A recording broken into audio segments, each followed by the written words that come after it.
Hello, hello, my friends. Hello again. And here we are joined with my bro. Let me add him real quick. Bro, can you hear me well? I can hear you well, bro. Awesome. Just getting mine about to begin.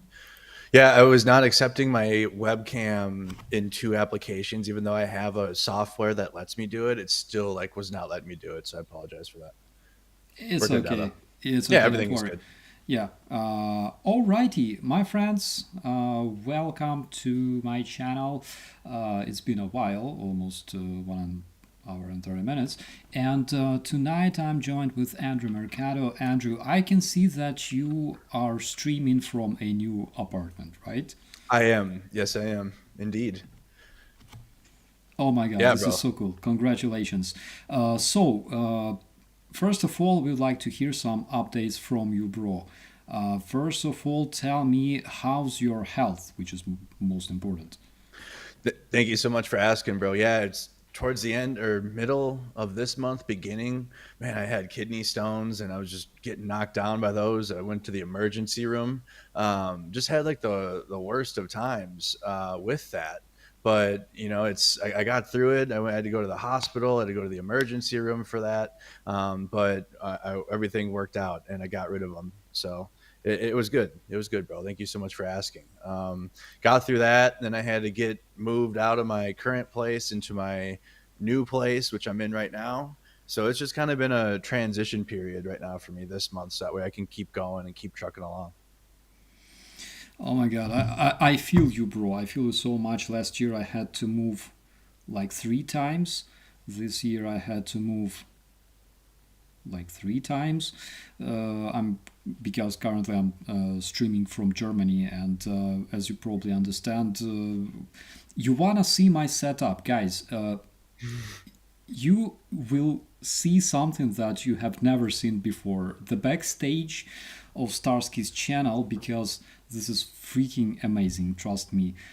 So I have like the coolest setup ever, which looks approximately like this. This is my table, right, where you can see my computer, and there's another table made out of my gym mat and a box for the Epson printer.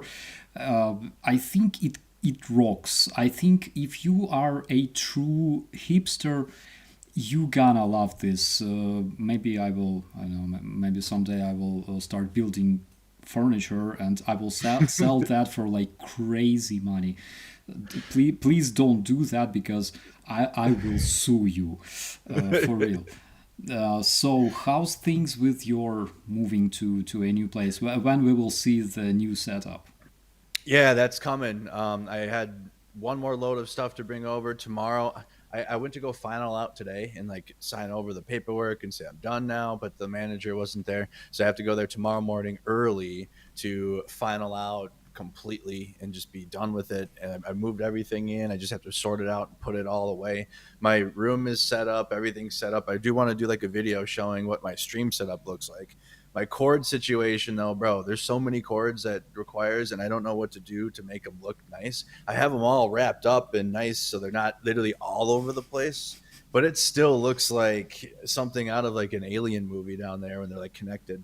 But I don't know what to do about that, but I'm just going to do a video showing my setup and what I got going on here. But it's just really nice, bro. I got the fiber optic internet now, which we talked about. Oh Oh, my goodness. Yeah, dude. We don't have to worry about connection drops or any of that anymore. I can do high quality streams now. I can stream to multiple platforms with no problem at a high quality, which I finally figured out. And Facebook, that's what I was figuring out. I tried to post that to you guys so you would understand, but I don't think I relayed it well. I wanted to have a higher quality stream, and YouTube allows that. Like you can have a 4K stream on YouTube, whereas Facebook limits you at 1080p only, and so that kind of like that kind of like messes it up a little bit. But I found a perfect balance. And I working with the settings on streaming, and it's just I think it's fun. I think it's cool to learn new settings and how to optimize your stuff better because I do this full time, and I'm really happy to see that you're tapping into streaming now, Starsky, and coming into this more often. This is super super cool. thank you so much, bro. I decided to overcome my fears because my current streaming speed is 20 megabit per second. Ooh. Yeah. Uh, Yeah, but that's a tough one. but because it's a German internet, it's robust. It's 20, but Ah, it's robust. In the end of the day, remember like in 1990s there were people who streamed like over I don't know dial-up connection, 50 megabit per yeah, second, kilobit. true. Yeah. Yeah, kilobit. Yeah, you're not So wrong about that, bro. So we're navigating with what we got, and I'm blessed to be in a position to where I can do these streams now more often and talk with my audience and be because I'm doing this full time starting tomorrow. Like, is that why we can have conversations with you? Because let's be honest, bro. Like when I was doing my nighttime stream, 3 hours from now is really late for you, isn't it? Like, bro, yeah, that's like what 2 in the morning. Even in Ukraine, that was like ridiculous. You were down for it. You were totally up for it because you're a media officer. You were, but now it's better because we can talk while you're up, bro, and it's the daytime, and you're more. I feel like it's just gonna work out to be able to have more conversations with you, Brandon Mitchell, which you did a great. That stream was really really good. That conversation to my chat. Go make sure you watch that video on Starsky's channel with Brandon Mitchell, and to Starsky's chat. That was really really good content over there. You guys are awesome. thank you so much. Yeah, it was really cool, and I missed Brandon very very much. Yeah. Yeah, I don't remember. I think I saw him like in 2023 sometime. My God. Early-ish, wasn't it? Early in the Yeah, year, yeah. These but last 2 years kind of blend together, don't they? It just seems like one giant thing, like that just doesn't stop, right? 796 days, bro. Yeah, bro. It's crazy. Yeah, but I'm really, really happy that you are getting better with your environment. Yep. Guys, chords is a Tell them, bro. Tell them. it's not a disaster, it's a curse for people like us because like I live among the chords. I have them everywhere. Unfortunately I don't have the chords that I need, but other types of chords I like. It's insanity. Yeah, bro. Because it's like camera cords, it's like USB stuff. You have to. It's so much more than like a non-streamer setup or somebody that like produces content. Because when you just have your computer, all you got to do is just the basic HDMI cords to play your games and stuff, whatever. Bro, I have so many things plugged in, and I can only hide them so well. And I have them inside, so at least like when somebody walks into my place, they don't just see like cords everywhere. They're at least like in here, but they're like under my desk. So if don't judge my setup chat when you see my cord situation, but I did the best I could. Oh my god. And guys, if you have VR, you have three times more chords because you have Oh my like god. this stuff, the headset. I You have it. have I have it wrapped up yeah, around it, oh bro. Just so, yeah. just so I save room, bro. Like I'm gonna plug it back in when I'm ready. Like I'm not ready to do it right now, but when we are ready, I will plug it in. But this is just an example. Like, who wants to have this giant long cord just under there? It's bad. But shout out to Yeah, VR. VR is you awesome. constantly have this like giant snake like hanging behind Yeah, you, and you also have like two other cords for like those two stations, yeah, and you yep. have two additional cords to feed them to like for the power. It's insane, but like whatever. We're not afraid of cords. Uh, No, not at all. yeah, but yeah, regarding the games, because listen, I have full audience of viewers right here who would like to hear more from you, right? What's with the gaming? So you have two channels. Can you please Mhm. explain that about your channels Yeah, to our of viewers? course. So yeah, I started Mercado Media as a Facebook page back in 2020, and I still shout out to my Facebook audience. We have like 110,000 followers there, but they really just followed me for internal U.S. stuff. And when I was finished doing protest coverage and riots, sometimes I want people to come to somewhere where they can like still hang out with me, but find like a cooler environment to be around. Because sometimes when we're covering current events, there's trolls in the chat, there's people that are trying to just make people mad, and it can be a toxic environment sometimes. We have a great community, and so do you.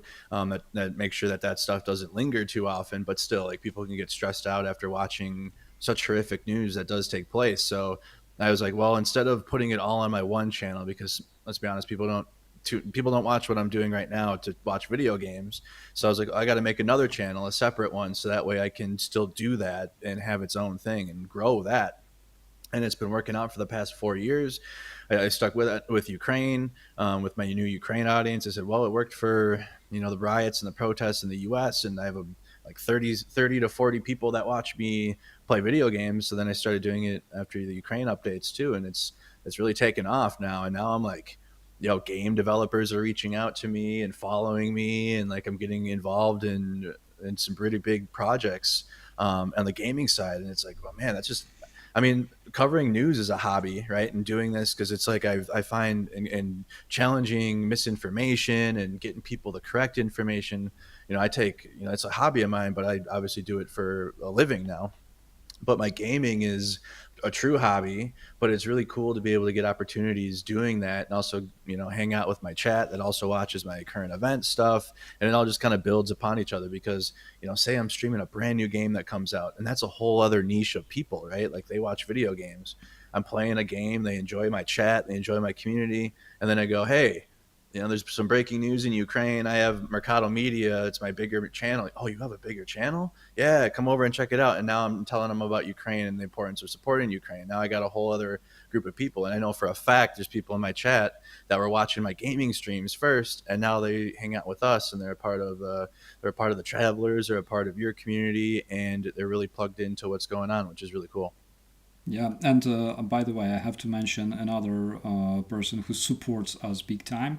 Guys, I'm talking about Greg Terry, and Let's we have go.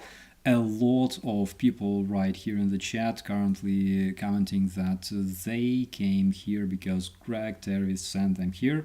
If you're not subscribed to Greg Terry, you have a chance to fix it right now or after the Yes. stream. Yeah, because he's amazing. And do you play together with Greg Terry sometimes? Yeah, actually we did, and we got wins too. Not if not, we were like top three team every time. So Greg Terry will get down. And he's the new game. Even Alex Keenash from NAFO messaged me, said, "Bro, can I play this on a Mac?" And I said, "I'm sure you can." So, bro, we got to get you on that too. The Gray Zone Warfare game comes out tomorrow, and I think we got to squad up. Oh my I think god. that'd be really cool. Yeah, bro. Because Greg's really good at it. If anything, we'll get you on Warzone, and we can do Warzone streams with Greg and talk about Ukraine. We gotta try that because, guys, I have a small update. When I finished my service, my command paid me compensation for 10 years of serving my country, which was approximately enough to buy a gaming computer. So I have a small upgrade for my hobby as well, which Let's is go. yeah, it's nothing fancy. It's an Acer Nitro something, but Hmm. it has a good video card, and I also bought a yoke, pedals, throttle quadrant, and headphones, and I cannot be happier because now I can play Microsoft Flight Simulator like whenever I like, Yeah, you which is so guys, cool. don't let operator Starsky fool you. He's a gamer. Like he's does all this. He does the simulator games. I can't play those ones, like those hardcore ones. And you have a whole throttle setup. When I got to go over to your place and see it, it was really really cool to see what you had as like your hobby setup there for your gaming. Yeah, it was really cool, and Yeah. I truly love simulators. The recent one I installed the Planet Zoo, and I Hmm. built a perfect zoo of my dreams with different deers and crocodiles and turtles, and it was so cool because like it's not about shooting and killing because Right. I had 10 years Right. of that in my life. Yeah, but it's kind of fun to play shooter from time to time.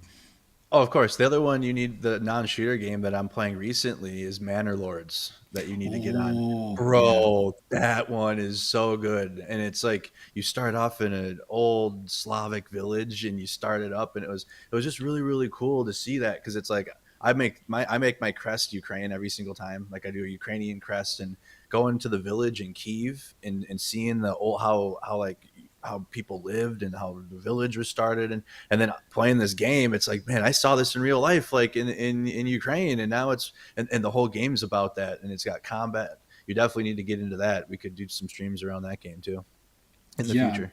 yeah, absolutely. I would love to Yeah, join. Also, yeah, bro. Phasmophobia. We gotta play Phasmophobia because it's so cool. Yes, people love that. They love that stuff. Yeah, I would like to make some shout outs here, guys. First of all, we have our mercenary moderator, Janine. She has a fundraiser for 58th Brigade that require our help and support. Please check out her link. She will post it in the chat, and I will greatly appreciate your support as always, guys. And of course, we have some smaller updates from Ukraine as well. So we have a visitor from a royal family. As far as I understood, her name is Sophie Helen from Edinburgh. She's a Dutch Duchess. How's this in English? Oh my God. A Duchess. A Duchess, yeah, Yeah, yeah, yeah. from Edinburgh, and she Hmm. became the first royal, first representative of a royal family who visited Ukraine since the beginning of the Russian invasion. And by the way, on this picture, you can see her in Bucha. So currently in Bucha, there is this memorial to people that were murdered by the Russian invaders, and I've been to this place quite a few times. Have we been there together, bro? No, bro, I haven't. Um, I was just looking up the news so I could help you out with some of that stuff too. The Sophie, the Duchess of Edinburgh, Sophie. I just Yeah, looked yeah, into that. yeah. Yeah, yeah. I haven't Um, made it there. we have a report from Zaporizhia where Russians they started establishing a brainwashing centers for Ukrainian children. Oh, okay, guys, it sounds like from 1984. Okay, Yeah, what is that? this is freaking reality. So it says образование и наука on the poster, education and science. So they are building centers where they will brainwash Ukrainian children and raise them as ethnic Russians, which they do.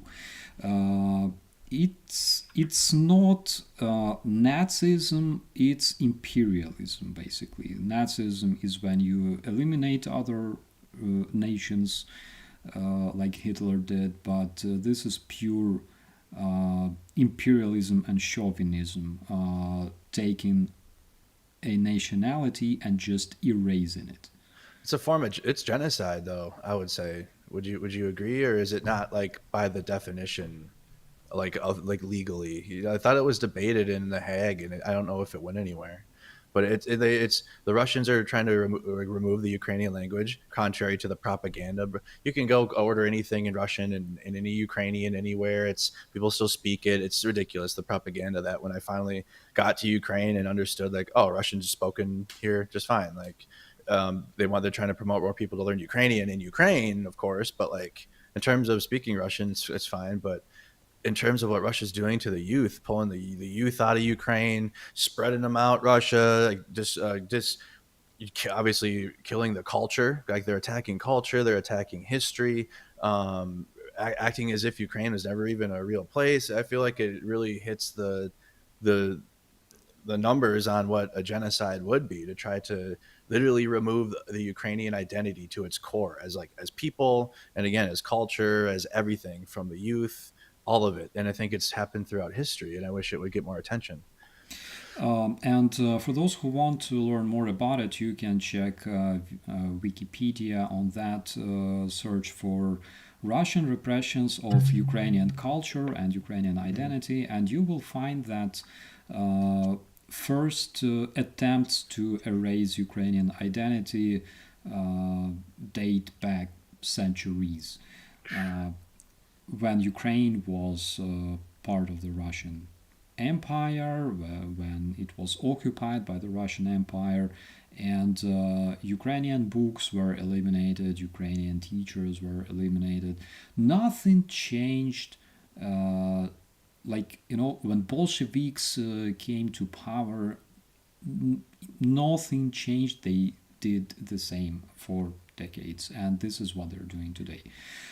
So this is reality, guys. We also have update from the United Nations, and apparently, according to Reuters, the experts confirmed that Russia already used North Korean missiles to strike Ukraine. So experts found the remains of North Korean ballistic missile Hwasong 11. Um, Sanctions ban import and export of military technologies to and from the North Korea, and basically Russia violated another embargo introduced by the United Nations. But of course, they give absolutely no damn about it because Russia is a terrorist state. What do you think about it, bro? It's just more on that. I mean, I know it might be cringe to call it the axis of evil because that's like an old phrase, but it's not. I mean, is it not true though? What the how Russia uses other countries to help them, or like they use each other, honestly. But I mean, they're using North Korea missiles. They're using Iranian Shahed drones. I'm sorry, but like my biggest stream lately was covering Israel getting attacked by the Shaheds. Bro, I had like 110,000 views on that stream, and it's like, Ukraine gets attacked by those every day. Like it happens every day, and it's not like a big one event, and it's Every literally night. all every night. It's and so I've experienced that for real when I came to Ukraine. When you came over, we had Yeah. sushi. We had that 72 drones that attacked. That was real life. And so it was an experience. But it's just a reminder that while Russia's invading Ukraine and they're the ones that are on the ground, they're grabbing help from North Korea. So North Korea is very much involved. Iran, obviously, Belarus, because I mean you got Russian stationed soldiers in Belarus, but that's Belarusia, and everyone knows Belarus is just a puppet of Russia. But in terms of like the big countries directly helping, they're all connected to continue this invasion of Ukraine and continue to inflict terrorism across Ukraine. Yeah, absolutely, guys. You should imagine this. We still have pictures from that stream. It's when I streamed together with Andrew when he was in Kiev and renting that apartment at Podil in the historical spot of Kiev, Mm-hmm. and like you're eating sushi and like half an hour before that, the drones were intercepted all over the city. It's insane sometimes, but of course, we try to stick to usual things, Mm-hmm. that connect us to reality and make us at least pretend that we're having a proper normal life. I don't know how would I, bro, like Yeah, it's unless you're there, this it's one of is the yeah. this is my first war, actually. Yeah. I don't know how I would act in a different country in a different war, but this is what Ukrainians do. Right, bro. It's resilience. It's resiliency because really, what you said, like, what else? When you're there, when you're in Ukraine, like, what else are you gonna do? It's not like you can quickly just, I need to take a break and come back to America or a European country that's not at war and have that security blanket because you really do understand what security blanket means when you leave Ukraine and come back home and you're like, oh wow, like I don't have to worry about drones coming to kill me now. I don't have to worry about ballistic missiles coming in now. Like it's so insane for an American to even wrap that because it's like that would be unheard of, right? That would be World War. We'd be everything would be shut down in the United States if we were getting attacked by any drones anywhere, and even if it was a little drone swarm from a foreign country. I mean, we shot down that China balloon with F-16s. You know what I mean? We don't play with that. So it's like I don't think Americans could really fathom what that is like. So when you're in Ukraine and that's happening, the only thing you can do is just go on with life. Like and try to get through it. And what we did, yeah, we had sushi a half hour after and had a good stream, but what else were we going to do? There's no other way to just find some security other than with each other and the activities that we had planned for the night. And also, I think it's resiliency against Vladimir Putin, right? Because he's trying to have Ukrainians cower and be afraid and give up and capitulate, and tell it after an attack, and the services get out there and clean everything up, and the first responders help everybody, and like within hours usually the area is at least cleaned up, and so that way they can try to fix whatever was destroyed. It's a resiliency. It really just telling Vladimir Putin, go F yourself. You're going to attack us, and we're going to show you that we're not afraid. Yeah, absolutely. And Cheryl says that Tolkien was a World War I soldier.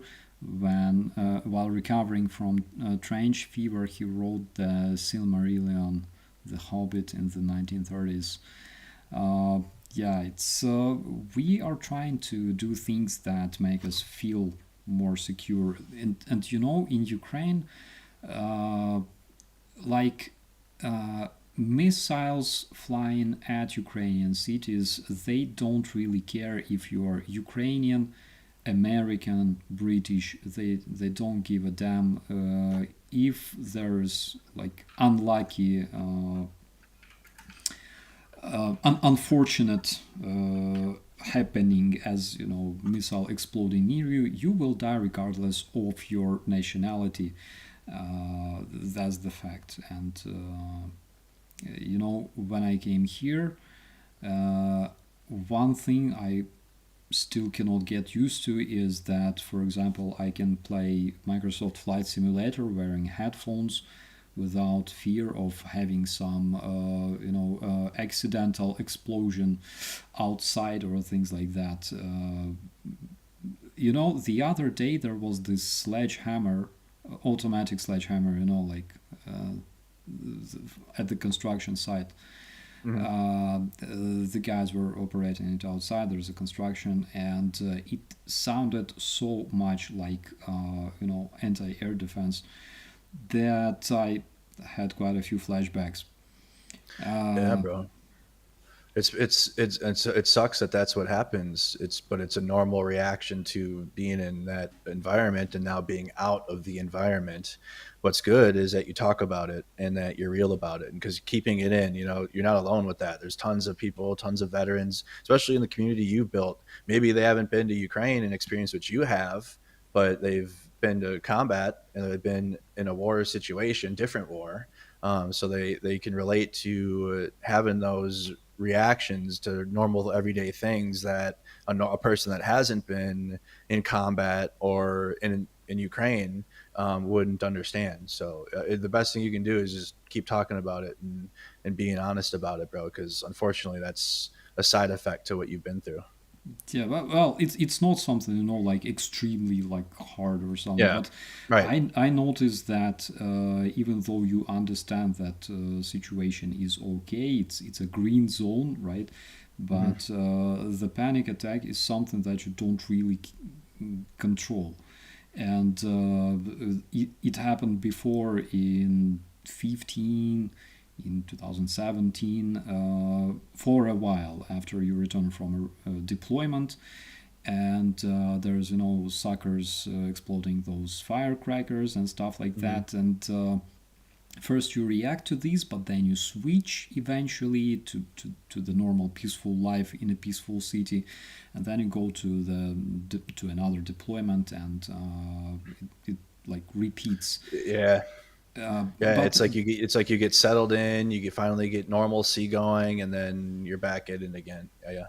yeah, and different guys react different to this, of course. Max, he would sleep through air alerts all the day. Like when he returned from Rubizhne, he lived for a month at my place, and whenever we had air alerts, he would just sleep. He didn't give a damn about it. But I felt like one way or another, you still like you're worrying because you have instincts or something, and and we had different reactions to this. However, when we had a mutual deployment at near Bakhmut, we lived in like a small house, Mm-hmm. and one time I remember I was sitting there and there's explosion not really far from us, and Max goes, "It's a missile. There will be another one. Let's go." And we go out, and there was like a not like a basement, like a well. And we Mm-hmm. went to this well, and he's like, they usually launch several missiles one after another, and there goes another missile, and uh, yeah, it depends. In Kiev, I find it hard to get used to air alerts, drones and missiles. I find it hard. Uh, Yeah. And that's you've been and you lived there for so long and we're under the full scale invasion, you still weren't used to it. Like because you'd be out there doing walking around, going to work or for you, you were in the military, so it was kind of never went away. But I mean for like a civilian and you're walking, go to work, and then the air raid alarm starts and it's like, oh man, here we are again. And it kind of felt like that every time. I never found like a complacence with it when I was there. At least I don't think I wouldn't go down to the shelter underneath the ground, which maybe I should have just to practice safe actions. But I mean, I would still be like a shock every time. Like, oh my goodness, man, this my heart would pound. yeah, there was a time when I had keys from a gym, and the gym was located underground. And every single time there was an air alert, I would go with my dog to this gym, open the door because it served as a bomb shelter. And because I lived basically like 3 minutes away from it, I decided that I will be going there every single time because people might want to go down to the shelter. And I was doing it all the time. Then they stopped closing the gym, and I got relaxed. But then there's a drone striking a house where ambassador of the UK lived, and it was not too far from me. Like yeah, I felt it, and then there were like kinjal strikes and all that shit. Oh my god, there are things that we can remember. Not many things we can tell our kids. Guys, we have another update from Robotina. So, Robotina, Zaporizhia Oblast, today there was an attempt to capture this settlement by Russian troops, and we have information from the guys on the ground that the Russian attackers were eliminated. We also have information from the guys in Chasiv Yar who say that 12 Russian invaders were captured as prisoners of war today. We have rather bad news from Novomikhailivka. It's reported that Russian invaders have tactical successes in that area. But generally, Chasiv Yar is currently under Ukrainian control, no matter what Russians are trying to do. Even though the situation is really, really hard, the guys say that the night was absolutely insane, and basically every night is absolutely insane, considering the amount of Russian gliding bombs dropped on the Chasiv Yar and the amount of Russian attacks. Bro, do you have any updates from Chasiv Yar? Not the same that you're getting. I'm talking to the same people, and it's the Ukrainian defenders are in there because we're seeing other places. You just went through the list: Novomykolaivka, the villages to the west of Avdivka. Russians continue to advance there, so they're advancing incrementally in places where they have, while taking massive losses doing so. But Chasiv on the other hand, has been that they haven't advanced from the where they had been just to the east of it in at least a week and a half now. So and it's not for nothing. I mean, the Ukrainian they're taking oh man, the glide bombs are coming in from the videos that I'm seeing, the drone attacks. It's just they're getting pounded in Chasiv Yar. It's like it's a hellscape there, but they're holding the positions that they have. Yeah.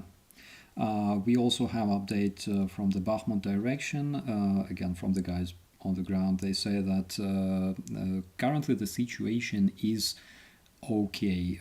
During the night, the PDARs, the Russians, attempt to crawl closer to the positions, but it's not that easy because during the warm weather, their anti-thermal ponchos they glow, and the guys kill them using drones and artillery. We have also information that there is quite a few targets at the Bakhmut direction, but the guys say that they need HIMARS systems because there are targets, but they cannot reach them so far. Hopefully, we will have capability of reaching those targets very, very soon. What's your opinion on the aid package coming to Ukraine? It's oh man, I was going to ask your opinion too on it, so we can get into that. It was a long time coming. That should have been we should be talking about the next aid package, in my opinion. Like that aid package should have been last year to get Ukraine through the winter into the spring, and we should be talking about another one right now. But unfortunately, due to internal United States BS, specifically the Trump Republicans. It was held back for 6 months, and it was seriously just political garbage. That's the best way I can put it, to prevent aid from getting through. But now that it finally got through, I mean, that's significant. And the bills were both good. The Senate bill was good. That got really good approval and it passed really quick, but the House held it up. House put out their own bill, but it still was a good bill. But for crying out loud, it took way too long. And we're going to see. And the one thing that I do like, and people were kind of put off by it, was the extra. It's not an extra 6 billion, but 6 billion of that is going towards a long-term security agreement for Patriot missiles, so we can actually like develop Patriots for Ukraine only. So that way we're not pulling from stocks, or we have to do stupid like trade, like a sports trade where we have to give one country something to get something else. So then we give Turkey's an F-35, so they're okay with giving Ukraine it's such a pain, dude. It's such a pain to how to get Ukraine weapon systems and what the hoops that have to go through in these other countries that have to approve or they have to get something so they're happy. And so I think that this long-term security agreement for these Patriots and air defenses is going to be a good thing because, I mean, Russia's not. They're not stopping anytime soon, in my opinion. There's nothing, and until the energy shifts back to Russia needs to leave Ukraine for the war to end, instead of aiding Ukraine is continuing the war from isolationist Americans and morons. We're going to have to make sure Ukraine has the air defenses that they need. Hopefully. How do you think whether Russia will try to conduct some further informational operations using their supporters or useful idiots in the US?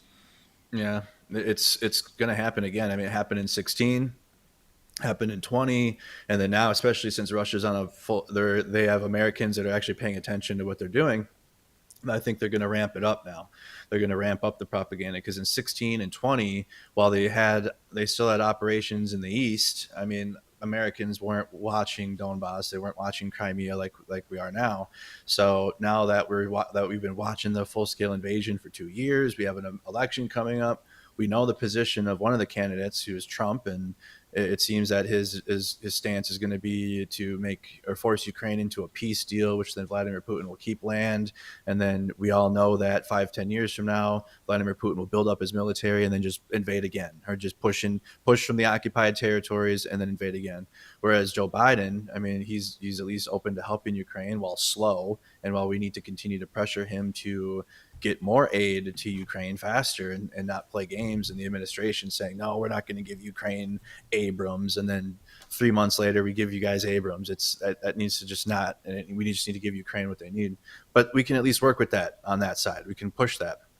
But I feel like Russia is going to try to take advantage of a lot of those that aren't seeing that. They're going to take advantage of the people that are isolationist on each side of a political aisle, which is like the one side of the political aisle is kind of busy with Palestine, but that crowd Russia's trying to reach into informationally. Same with China, but like on the informational side of it, they're going to try to manipulate them. I mean, they already have been for the past 2 years, but then also the MAGA Trump supporters on the other horizon of our politics in the United States to try to manipulate them, and it's worked for the past two elections. But I feel this one, as we get closer to it, the Russians are really going to ramp that stuff up, and we're going to really have to lock in and combat a lot of misinformation that's going to be happening. I mean, summertime in the United States gets pretty crazy around election season, so who knows what's going to happen, but I know Russia's going to be there to try to take advantage of it, and we have to be ready.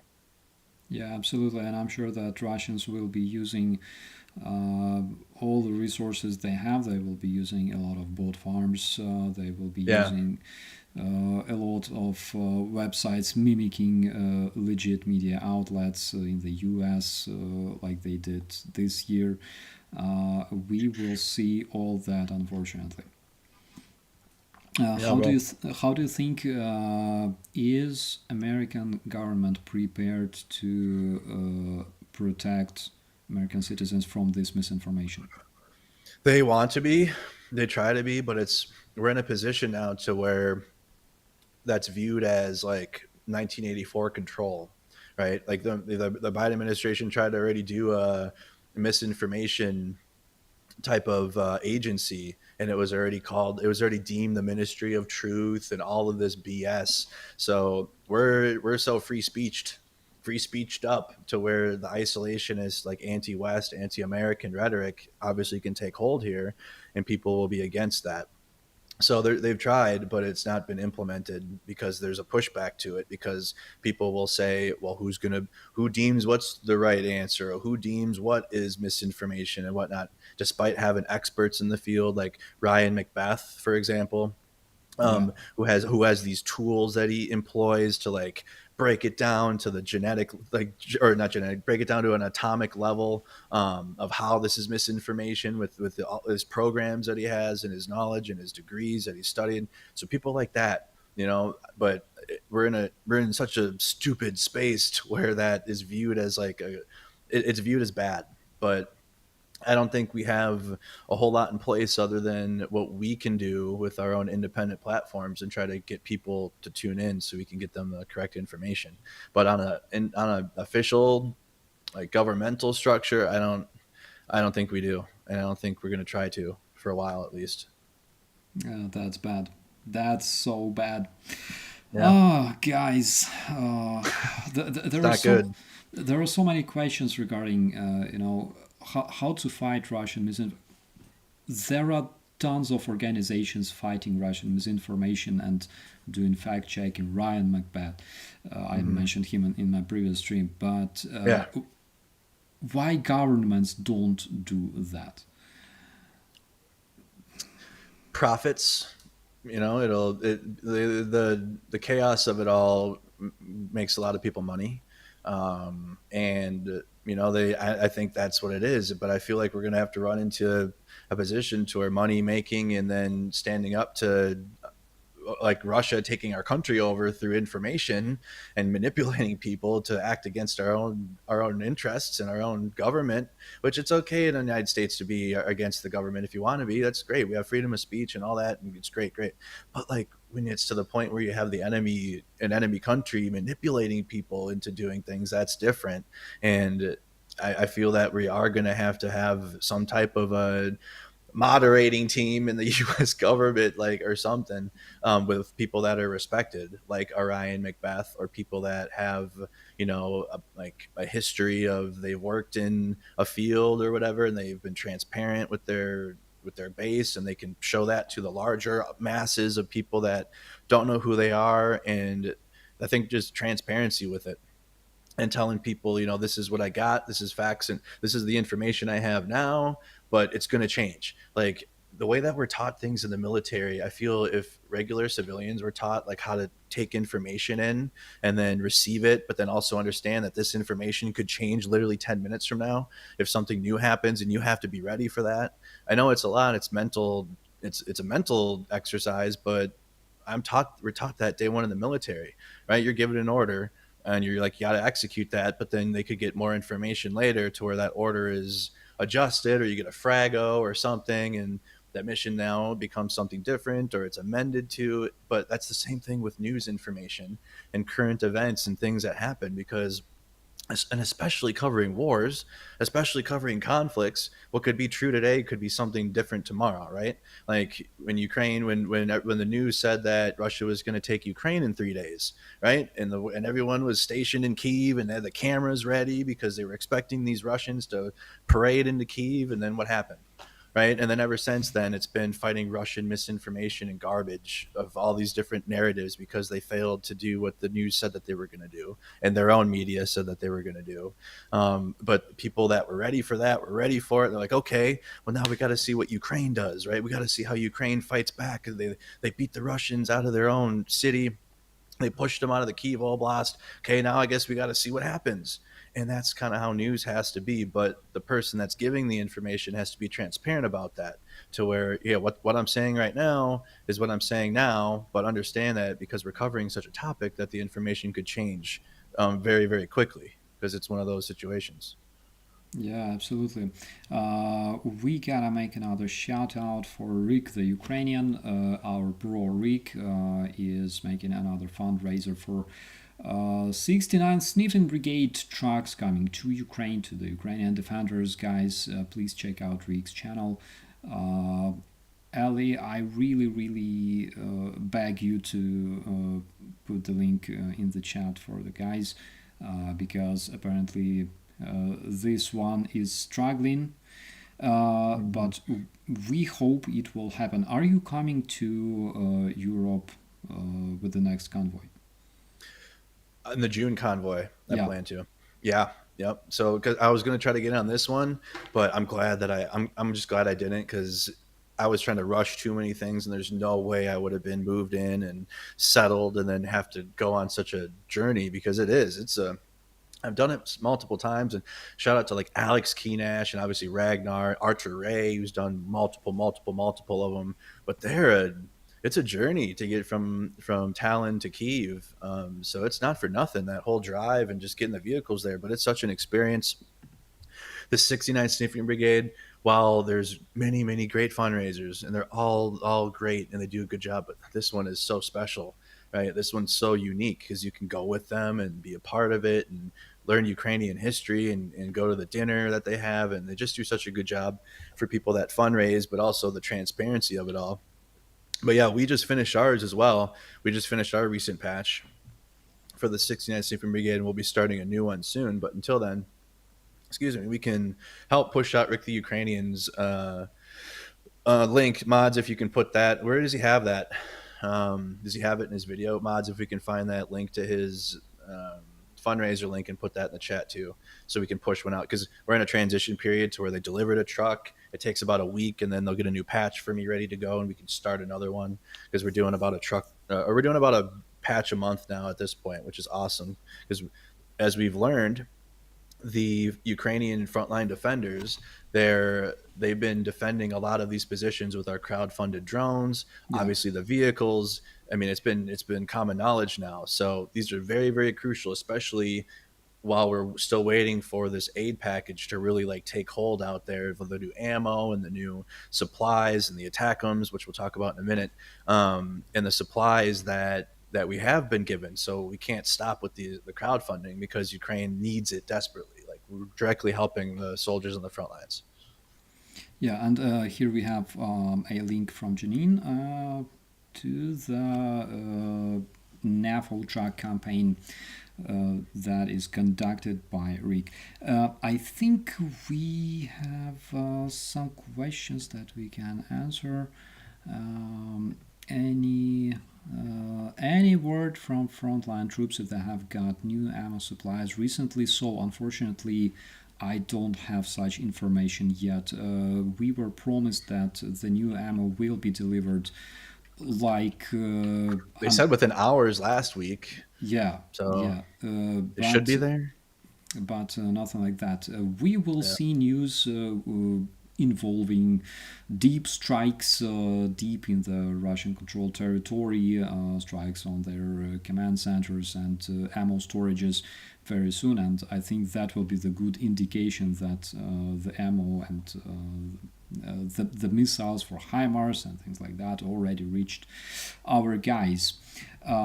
Whose bright idea was it to have politicians be leaders? Oh, That that's a goes way back. That goes way back. Play Kingdom Come Deliverance or play Banner Lords, and you can see why. don't Like that, don't it's always been. don't Yeah, go play ahead. Total War. It's a completely different war, but close. Or But Civilization. Play Civ and yeah, try. Yeah. yeah. Which civilization did you play recently? We played 6. 5 is my Oh, favorite of all time, yeah, but 6 yeah. is decent. But shout out to Dylan Burns as well, who games with me, and he's a big streamer and also is in Ukraine right now. But if you want to, you got to get that game. You can play with us next time. We had a blast. We did like an 11-hour stream on that. We just had a really good time. Yeah, absolutely. And here we have another. So, guys, in order to answer this question, uh, we have to think about politicians as a profession because it is. Because people who take decision to become politicians, they sacrifice a lot of things. Even okay, commanders, it's a different, it's a political profession, but still it's a different thing. So let's talk about managers, right? In order to become a manager, you have to sacrifice a lot of things: your personal life, your personal time, blessing to have no responsibility, and things like that. Because if you repair cars and you do your job bad, you will lose clients. If you're a politician and you suck, you will lose your voters, right? People who vote for you. It's a profession. We can like it, we can hate it, but it's a profession like any other one. And I think it would be great if we had respect to all professions that we have, except for propagandists because they have to die. Yeah, propagandists are no good. And then also viewing politicians as a deity or a savior or anything other than a human being that's holding a governmental position, that also needs to be rooted out. Like if you ever view a politician as like a second coming of Jesus or something, like that is one, blasphemous if you are believing in religion, but also two, it's insane. Okay, Yeah, none of these people are a god. They're not a higher power. They do hold a position of power over us because they're in the government, but they have a job. Okay, and that's what they're doing. They're paid by the taxpayers. You want to get rid of them, you want them to go away, we have to vote them out and do it that way, yeah, which is absolutely. possible. Yeah, Absolutely yeah, possible. it's possible, guys. There's a big myth that you cannot punish your government, that you cannot change it. Guys, it's a myth that is brought by Russians because that's exactly what you see in Russia. Hmm. And Russians, as we all know, they like to project things. And we have. What about flat earthers and anti vaxxers? What can you say about flat earthers and anti vaxxers, my friend? They're cut from the same cloth. I think a lot of it again stems from going just against the grain, right? Like a lot of the official information is to do this, so I'm going to do the opposite. But I mean, for people that vax, I guess that's to each their own. For vaccine, I hope you just do what your doctor recommends. Somebody that actually knowledgeable on the subject and not like a podcast or something. So like if your doctor goes, hey, that vaccine probably isn't good for you because you're going to have a bad reaction to it, then you probably shouldn't do a vaccine. But if they're like, bro, you're fine, like take this vaccine, it'll help you out, make your own decision at that point, but make sure you talk to your doctor. But at the same time, people that are injecting horse pace or fucking whatever the hell, that's toast. All right, that's crazy. Don't do that either. Ask your doctor, and they'll tell you. Ask your doctor what's right for you. But yeah, Yeah, you have to. But then what was the other one about, bro? It was flat earthers. Okay. I um I'm trying to find the best example. Yeah, where do you think the sun goes? Or like, where do you think it goes? Like underneath? Like, are we like on a Minecraft playing field, and you just think like the sun goes below us? Like, or it does, but like, do you think it just like goes and hides under the plane for a little bit, and then it just comes back up on the other? Or how far does the plane extend? I have so many questions for flat earthers about that, and I just think that they want to believe some crazy, because that's an old timey conspiracy theory from way back in the day. But it's crazy because we're in a time where those types of conspiracy theories are like, people are believing in them, and like they're taking hold now because we're in such a cucked time, in my opinion, for misinformation and disinformation on events, to where even official, like, known events, historical events, are being challenged, or like they're as if there's something to challenge about them. And it's just a really stupid time. I think we're in the stupidest times and the craziest of times right now when it comes to information and how people digest it. oh yeah, flat earthers, like like don't challenge them, okay, bro. I beg you, because Have you if done you it before, bro? if you look into abyss, the abyss looks into you. It will, uh, like, who are the worst flat earthers? Who's that? The Russian Russians. flat earthers. I swear, they brainwash you so perfectly.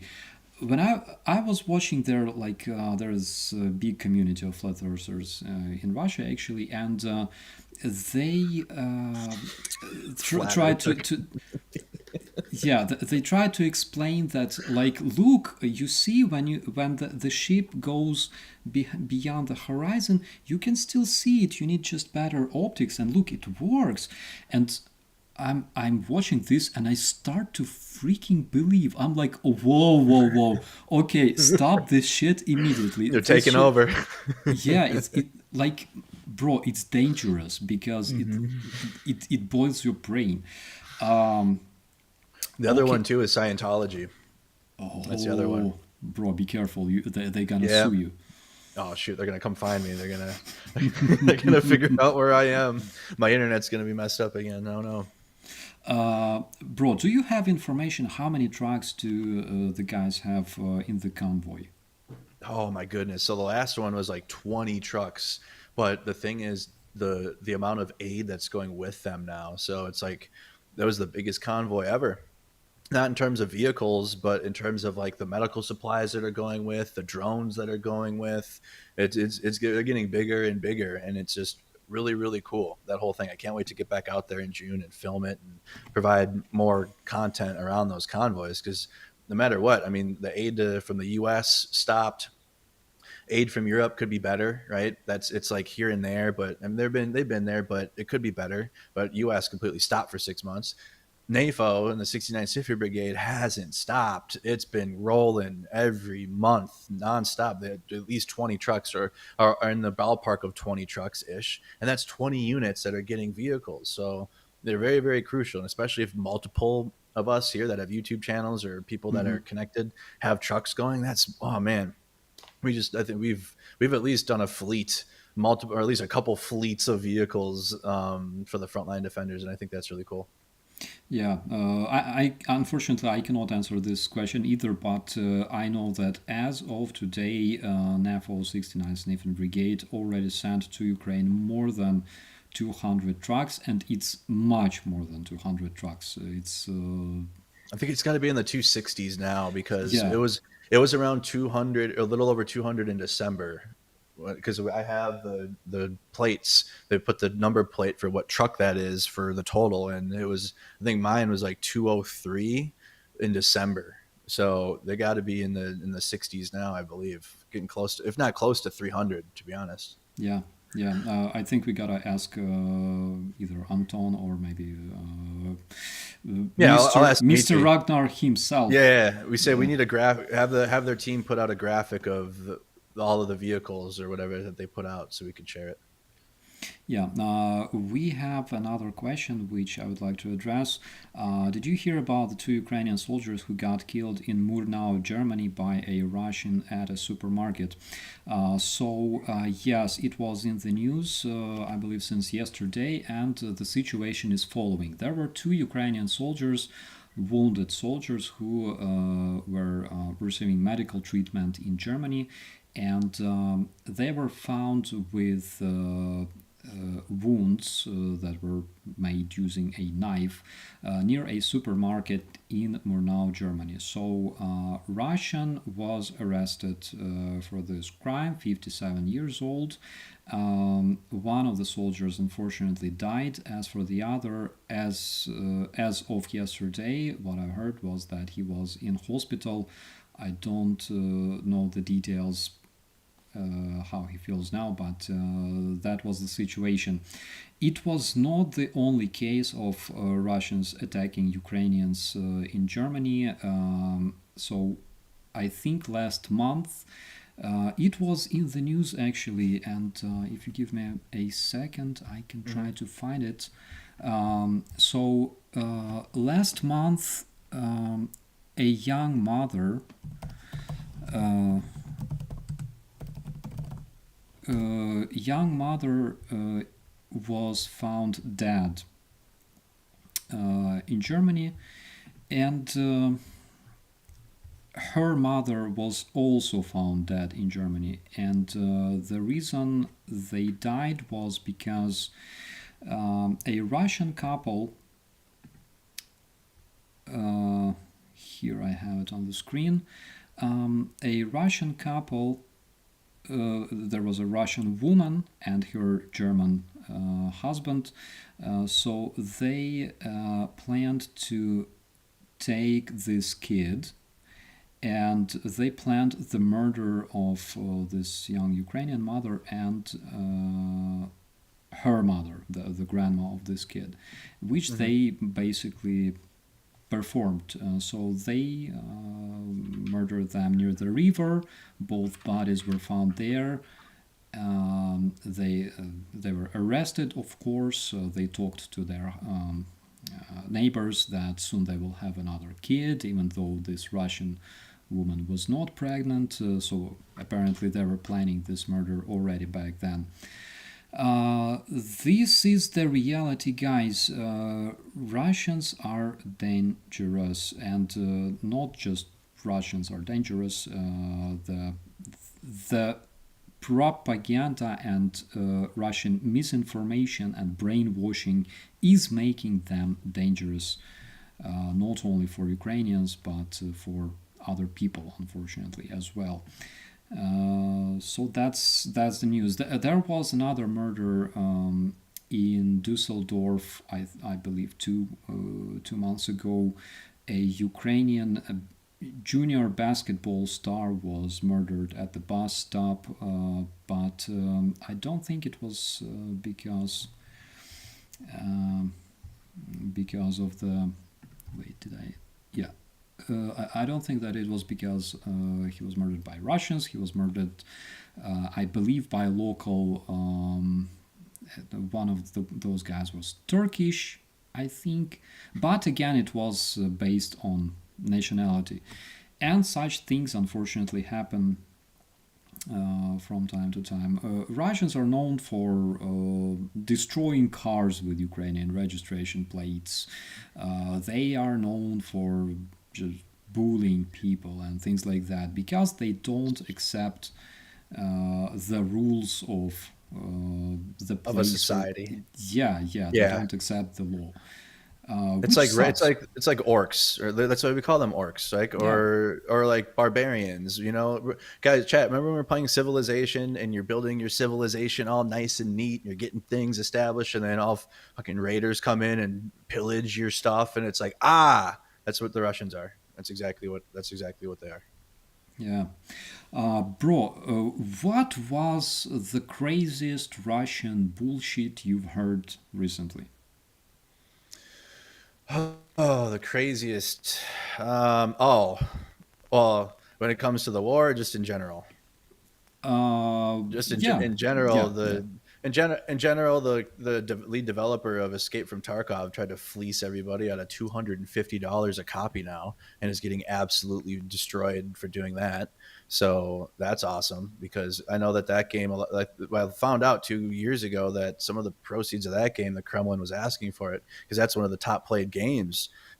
So I kind of stopped playing it 2 years ago, obviously for obvious reasons. But most recently, he put out a post and got absolutely destroyed by the gaming community for trying to up the price of an early access game to $250. I don't know if Nikita, who is the developer of that game, has the Kremlin's coming calling and he's not paying the piper or what, but that has to be the most recent Russian bullshit I've seen, just for general stuff, because they do BS everywhere around the world.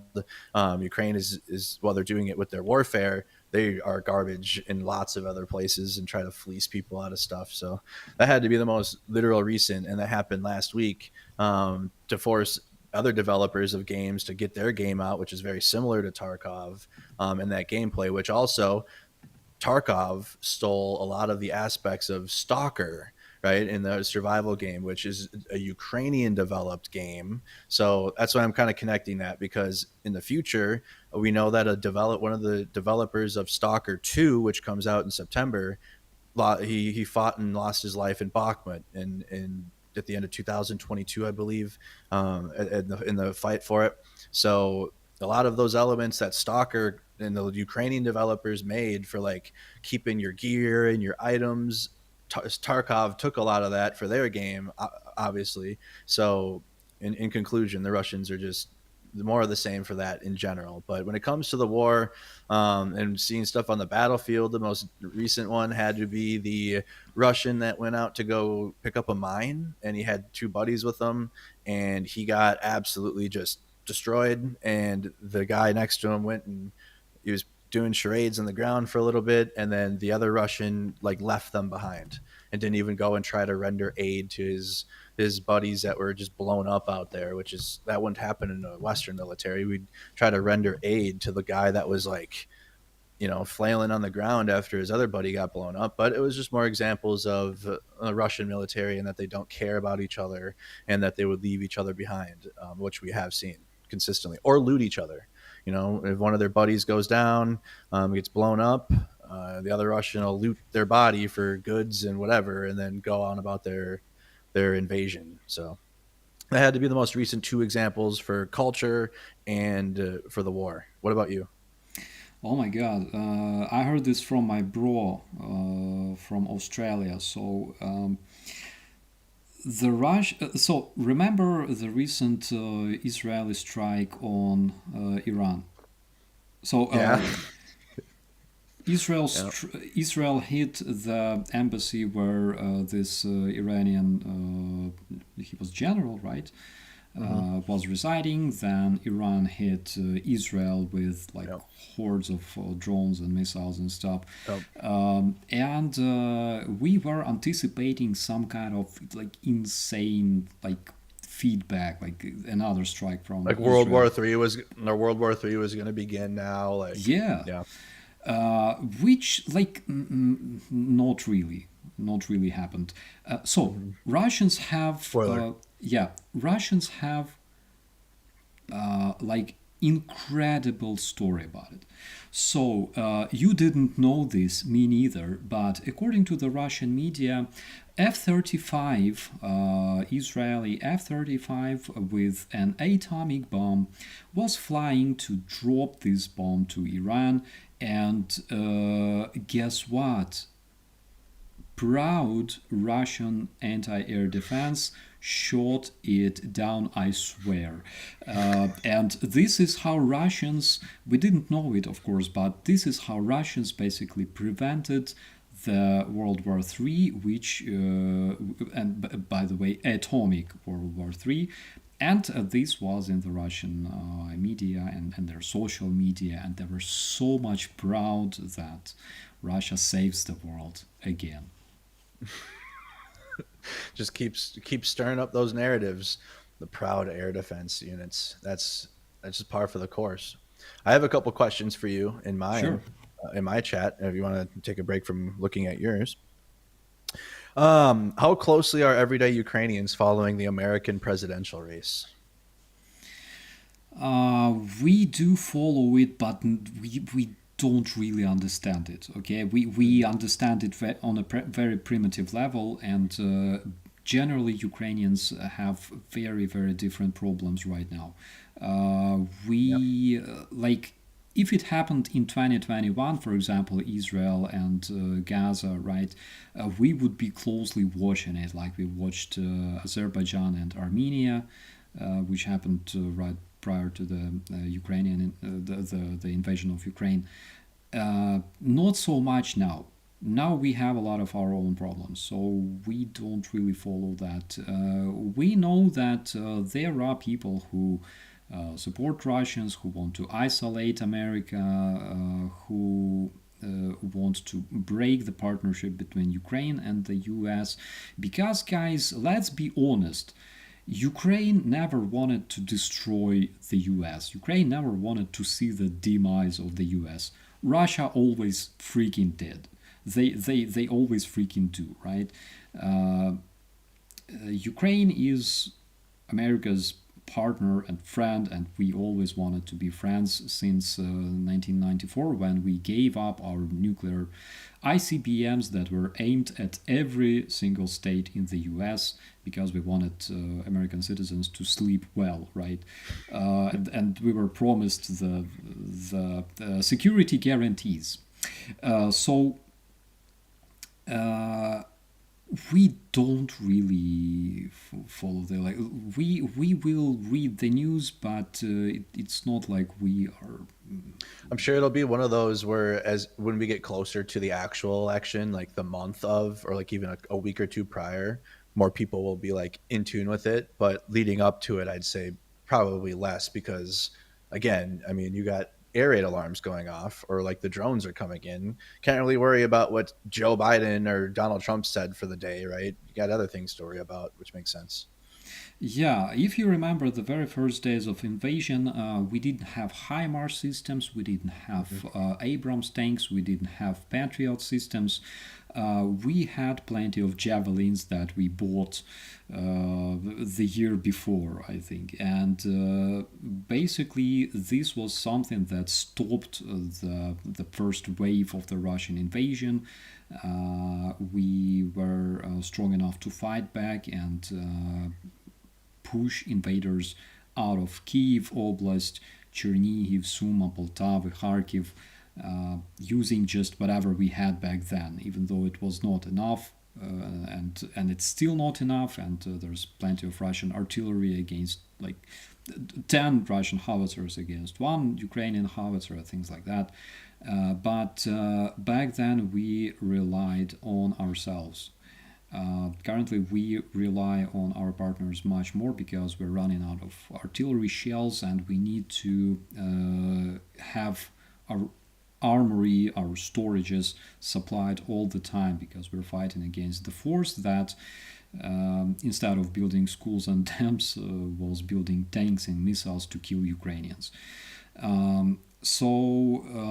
I hope it answers your question. And do you have some more? I I do. I have a couple that are kind of around the same theme. So we got the mainstream news article went out that Ukraine's seeking to try to bring Ukrainian men that went abroad to try to come back to serve and help. What are from Mark Redact? There's a couple questions, but they're saying, but I'm gonna choose Mark's question. How can Ukrainians in the European Union and other places be encouraged to return home to defend their country? Oh my God, I don't know. Yeah, it's tough, man. I It's don't know how to answer that either. And you're having a hard time, and you served Ukraine, and you're still coming to hard grips with how to do that, huh? I have no idea because, as a press officer, we worked a lot before the invasion. We worked a lot to bring people to serve in the army. I'm talking about recruiting, Yeah. headhunting, and things like that. Those sketchy looking guys that like walk around in like public places, parks, looking for young guys, and they go, "Hey mate, do you want to serve in the army? I think uniform fits you well." And You look good in red, white, and blue or whatever. yeah, Yeah. so we were the guys. We were the guys who created all that in Ukraine and maintained. It was kind of hard back then. Now, when we have plenty of healthy Ukrainian men who don't want to protect their country, well, probably it means that their country is not really valuable for them. Um and probably, I don't know, probably their country is somewhere else. Maybe Mm. that answers your question. Yeah, they've kind of mentally tried to adapt elsewhere and move on, which people can nomad like that, I suppose. Me personally, maybe it's just like the way I was raised, to where, like, my home is where I'm at, but I've never been put in that type of situation to where I could, give tell people like what they should do. I don't think I would anyways, but yeah, it's such a situation that, I mean, only the people that that are Ukrainian are going to be able to come to grips with and also explain in the future. Not a third party or an outsider that doesn't have to do that or get called upon it will have the right answers. I don't believe. Yeah. We have a question from one of the viewers who asks, if I move to Ukraine, can I bring my guns? I'm sure, my friends, that you can find any thing that will satisfy your weapon loving needs here in Ukraine. You don't have to bring your own. Trust me. America's American arsenals are arriving through private citizens. Yeah, yeah. Soon you will be able to buy whatever, like Bushmaster, whatever 556, like you can imagine. And we have another question. Do you play Arma 3? And my God, Arma 3 is good. Armory Forager is the shit now, though. That's the one you got to get into. They actually have U.S. versus NATO on there, or not U.S. versus U.S. or NATO versus Russia. I'm sorry, Oh. on a Reforager, because Reforager is themed around the Cold War. It's Mm-hmm. supposed to be like 80s Cold War, as if like NATO and Russia actually fought, or the Soviet Union actually fought against each other. Like, that's like the base game. But mods and obviously Arma and Bohemia Interactive's amazing existence provides for other experiences. So yeah, it's really good right now. I've been playing Armory Forager with some of my friends. I haven't played Arma 3 in a long time. Is it as ridiculously hard as Arma? Reforager is, I'd say, easier. They've made it more accessible. There's obviously all the features but Arma 3 is so detailed and intricate with every single thing. But Reforager, I think they made it a little bit more arcadey than 3, which is okay, I think, because then more people are going to play it.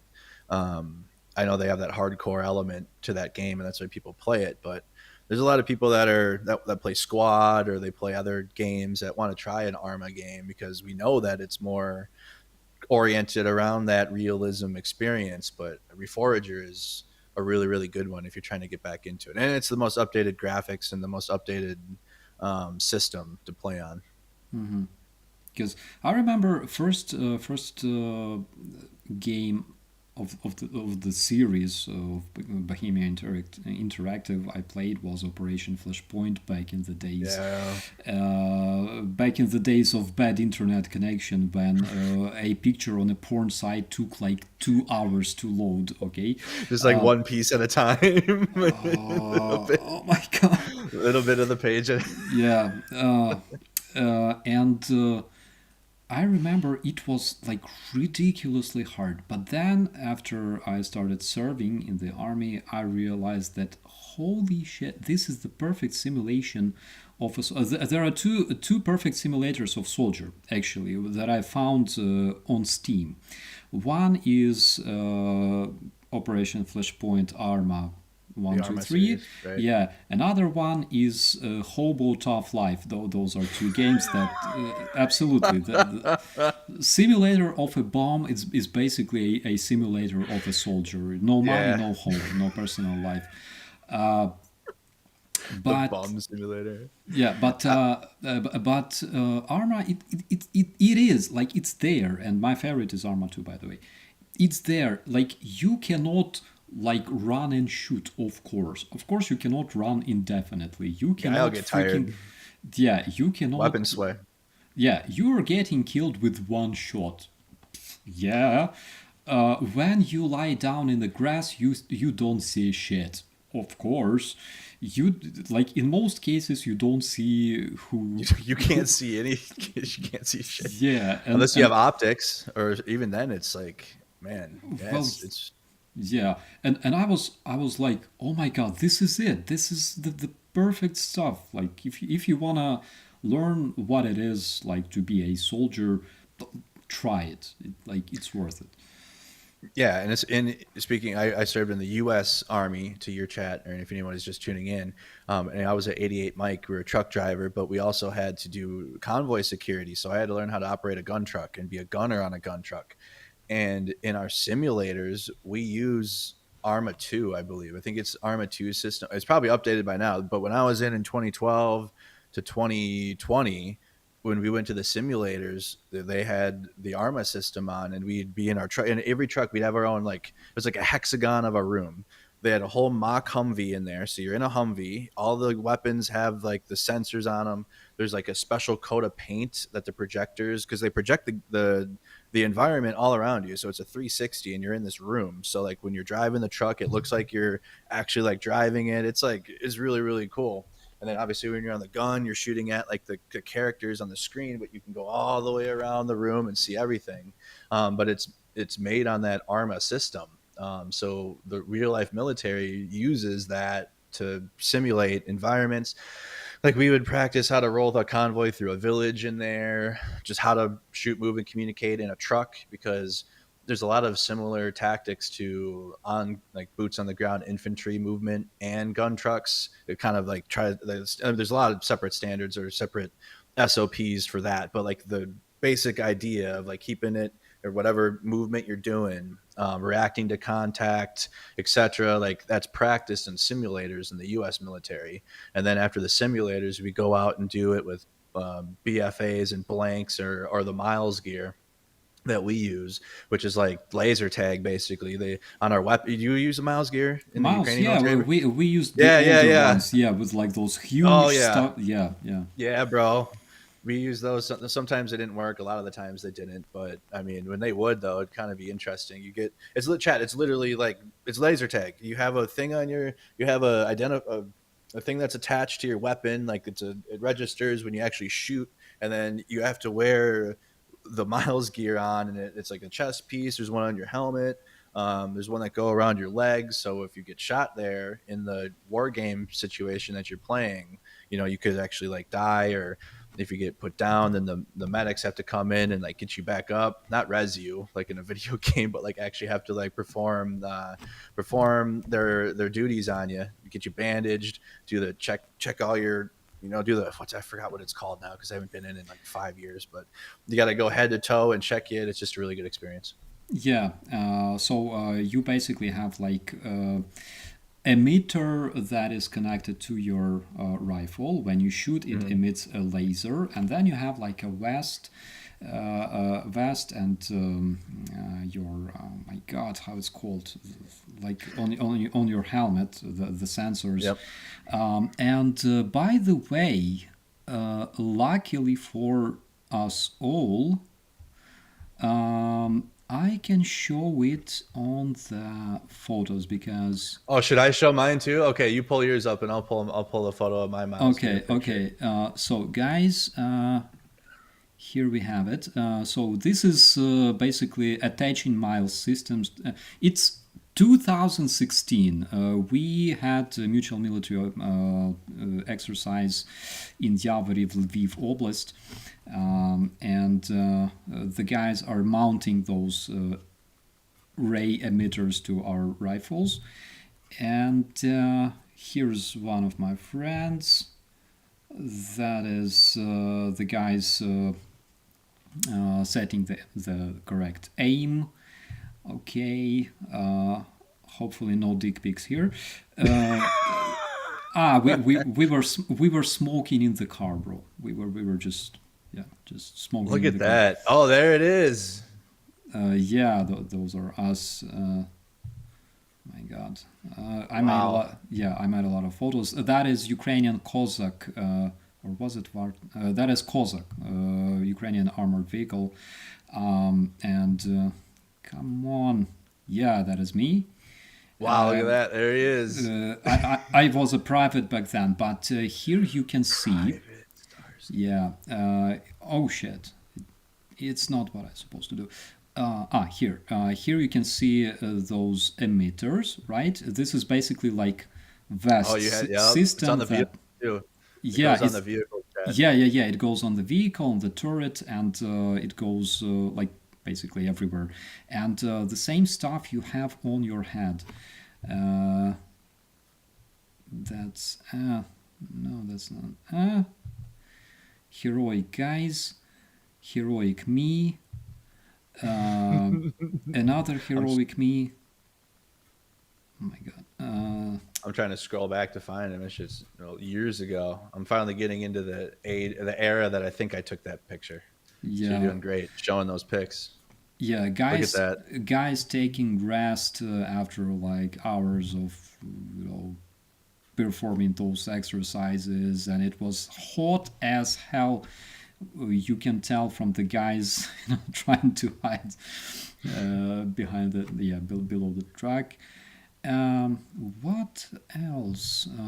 Those guys that you see on this picture are mostly alive, and this one wearing a hat is, I think he became one of our medics and like very prominent guy in my brigade. Those are good times. That's where you find the shade spots. Yeah, bro, those were perfect Hot. times. American MREs. Oh my god, it was so cool. Yeah, that's when the MREs at least started showing up. There should have been more back then, but Yeah, at least the MREs went. Ridiculous. yeah. But look at those pics, man. I'm trying to. You're killing time for me while I'm scrolling through my pictures here because I posted so many in the military back in the day. I'm getting back to it. Like I'm seeing all my 2018 pics now. But this was like mine that's coming up was in Alaska. We did lots of exercises before I was deployed, so that's how I got to experience it. And when I finally came back, because in Alaska it's the summertime gets hot. But here's some photos of it. Show my chat. I wish I could show your chat, but on my screen, there's. Did you have my stream up? I don't. Maybe not. I can send it to you to post on there. But You, here, yeah, you can send it on WhatsApp if you can. okay. Is WhatsApp on the computer? I have to get WhatsApp on my computer. I don't think I have it there. Let me DM it to you on. Do you have Discord up, bro? Yeah. All right. I can DM you some of the pictures on Discord so you can show. But I'm wearing it there. It's on my helmet. I had to bring him back to the medic point. Let me pull you up right here. You are. Let me see. Starsky. There we go. Facebook, bro. I know I'm old school. And there's one. There's this one. Not that one. I got to find the photos now. I'll close out of it. Here's another one. All right, all right, all right. Wearing the Miles gear. I'm on the right side here on this one. Oh my It's god, my chat. I have to log into Facebook. What the It hell makes you is? log in to look at it. Oh, that's stupid. Yeah, I logged out of Facebook, bro, because when I quit the army, I decided that I'm done with Facebook. Yeah, I it was the best decision I could ever make in my life, bro. I felt Bro, so good after that. that's what I should do. I should but I can't though. I have such an audience there, and I don't want to say goodbye. There's another photo. That's like the last one of the last exercises that we did. Can you send me the link to the very photo, please? Like Okay. right click and send the link. Yeah. Yeah. Let me try that.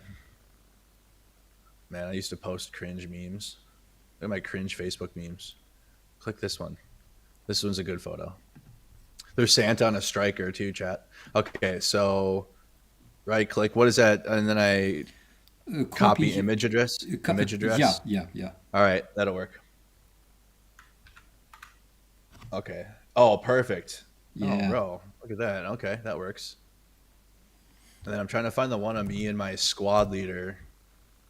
That was a little early. Look at that, chat. You don't think I'm a gamer? Look at that picture of Fallout 4 right there. And I got it when I was serving in the military in Alaska. I try to pull these up so I can get you guys some more pics. Uh-oh, there we go. Yeah, guys, it's gonna take a short while, but just a second. I gotta migrate these pictures. Oh, here we go. Here's another one. I'm on the 50 cal there, in that pic, with the Miles gear on. There's Miles gear on the 50 cal too. It's on my helmet. Just gotta pull base security. That was not too fun, but standing there and trying to stay awake is a challenge. You know, it is what it is. Yeah. Pulling. I mean, it's one thing to be on a duty, but being on guard duty and gate guard, well, you can't be lacking, especially when especially when you're on a training mission and you're gonna have sergeants that are gonna be messing with you. Okay, clean up by date. I'm trying to. Oh, bro, I was completely unprepared for this. Why it doesn't work? Oh, here's a closer photo of me in the Miles gear. There we go. Here's another one. If anything, I'm pulling it up on stream about over like just to the right of your face so like people can see. All right. If you can't pull it up, it's okay. Yep. More Miles gear pics. That was like that was the second training exercise we ever did with those. That was probably the last good Miles gear we had. Mouse gear. Let me find the last one. Man, I really should migrate a lot of these pictures to somewhere else than Facebook. They're on my Instagram, but I don't use that really. Okay, I'm on YouTube all the time. Here we have a photo of Mercado. Where are you on this picture? I am. Let me see. Which I sent you I'm on the back right, the back of the group and to the right. We're bringing a guy to a medic point. Because you were in a good shape back then. Oh yeah. I was in a very good shape. You know, I was a top runner back then. Yeah, I was very skinny. That's the advantage of serving in the army. Well, yeah, you wake up at 4:30 in the morning to go and run. I mean, it's like something I don't do anymore, and I don't want to do anymore. But yeah, those type of activities. I wish I could find the one with me and my squad leader to show y'all, but I can't. It's not popping up. A lot of these pictures are in Alaska. Yep, I'm in the back right on that one. You can see the BFA on Kimball's weapon in the front. And we were defending our base and we were attacked. So he had gotten injured, or like his leg got injured according to the sergeant. We had to bring him back. Just good times. Yeah, good old times. Bro, I think we must say goodnight to our viewers. Plus, my camera is gonna die very, very soon. You gotta get a permanent battery that you can keep into your camera to plug in, so you don't have battery. I freaking did. Unfortunately, it tends to overheat. Oh, I had a problem with that too, actually, and it kept shutting off, so I had to order a new one. Yeah, I probably need some kind of genetically modified duck with wings that would like send waves of cool air on it. But guys, Andrew Mercado, my bro, I hope you have something to say to our viewers. Yeah, thank you guys so much for tuning in. This was great. I'm glad to see Operator Starsky hop more into the stream game and do live streams because I mean videos are so needed, and I need to start doing videos because they do reach more people and people can digest them more. But man, live streaming, you can interact with your audience. You know, it's just more of a personal experience that I do like to have. So I'm live on Mercado Media. We cover the news every day. I'm going to be doing a full daytime stream, but we definitely cover Ukraine. We fundraise for Ukraine every month. We have a full thing that I push out for the NAFO 69 Sniffing Brigade. I'm going to Ukraine personally again for my 5th trip in June. So if you're never heard of Mercado Media, if you've never heard of me, come on over to the channel. I'll be live for another couple hours tonight, actually going over the Ukraine news. I don't have softball tonight actually because of the weather, so that means we're going to hang out and cover Ukraine. And then I'm playing Fallout 4 later tonight, continuing. So thank you guys for having me on and being a guest on your platform. Thank you so much. And you know, in Ukraine we had this show Gordona.